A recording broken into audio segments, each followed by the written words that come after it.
All right, let's talk hitting a little bit. I think there's 4 S's to hitting. I think it's very important to keep things simple and something we can do when we're cooped up, and this is a drill. S1 is stance. Maybe one of the most important parts of being a good hitter is getting into a good position set up properly. I've got some lines on the floor. I'm not sure if you can see them real well, but if you can, great. If you can't, just know that they're straight, and that is key. Not necessarily when you start, but at least when you get into the position of, after you've taken your step. There's some things we can talk about with grip too, but we'll talk about that more later. You always want to make sure that back foot is in a consistent position in relation to the plate, and then get that stride foot or front foot in a straight line. Doesn't have to be there in the stance. It can be open, but when you go to attack the baseball, you want your foot to be straight. So 3 things to do with the stance. Feet are straight. Feet are a little wider than hip width. We don't want to get too wide, then we get locked up and we can't do anything. We don't want to be too close and there's no room for that knee to work. We want to be halfway, a little wider than hip width, a little wider than shoulder width apart. We want to hold the bat in the knocking knuckles, so you see it all the time. You want to see those fingers. The drill that I have, and Caden's not down here right now to show, is a tug of war drill to try and get a good grip on the bat. If we're trying to hold on to something and keep somebody from pulling it, then we are going to hold on to it in the most strongest position possible. So imagine you're holding on to the bat and I'm trying to teach you a good grip. I'm just going to pull on it and wiggle it around, and it's going to settle in your fingers in the strongest position, and that's the position you want to get in every single time. So we talked about feet, a little wider than hip width. We'll talk about knees, bent. I'm going to talk about hips too. I'm going to show you from this angle. My feet are straight. What I see a lot of is this. Okay, knees are bent, right? But that's not a good hitting position. Your weight is all in the front. Hips, you want to sit your hips. It's as important to sit your hips as it is anything else. I'll show you a quick little drill that you can do, and I've taught kids to do this, and usually I'll teach parents as well, because none of us are very good at sitting. Let's just be honest. We sit all the time, our butts don't work, they're shut down.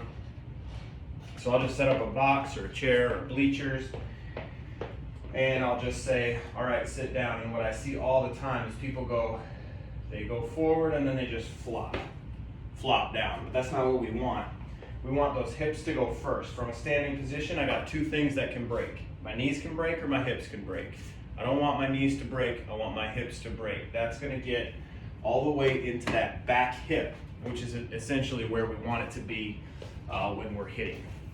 At least at the beginning, when we're loaded before we attack the baseball. Feet are straight, knees and hips are bent. I'm in a good, strong, balanced position with that lower half, and then hands. That's the 3rd thing, okay? 3rd thing is hands, and all we're trying to do is keep it really simple. At least that's the way I like to teach it, especially at the beginning. If we've got really young players or players who even are older, but they're just beginners, and these are things you can always go back to and look at. And I'm telling you, S1 stance is where most problems come from, because if we're not in a position to succeed, we are not going to be successful. So as soon as an issue comes up or a hitter's having a hard time with something, the first thing I'll look at is the stance, because usually it can be fixed right there. It's open, it's closed. We're getting all sorts of goofy stuff can happen. Feet, knees and hips, hands. You're just going to set the bat on your shoulder. Kind of going to put your hands right there up by your ear. Knob of the bat points towards the front of the opposite batter's box, and that's pretty much it. So as far as stance goes, pretty simple. I'm not too worried about that back elbow. In fact, in order to keep things really simple, I just say relax it. You're not going to do much with that anyways, at least not at the front end of things. It's really 2 parts to hitting. 1, get to the ball as quick as you can, and 2, stay on the ball as long as you can. So that's what we're trying to do as hitters. We got feet, knees and hips, hands, and then we are ready to load, snap, swing, and finish. Feet, knees, hands. Have your player right now without even needing to swing. I'm telling y'all, work on these fundamental foundational things now. That way when they get to the field, you don't have to talk about them. And these are the things that'll set them up for success. They're not going to buy in unless you sell them on it. But this stuff works. Anchor that back foot. Take a peek where that front side's going. You can tap. You can figure it out however you want to around where you're going to stand in relation to that plate.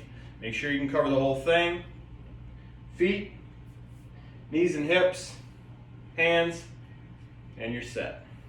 That's pretty much it. Talking about S1 stance on 4S Hitting System Foundations course. Peace.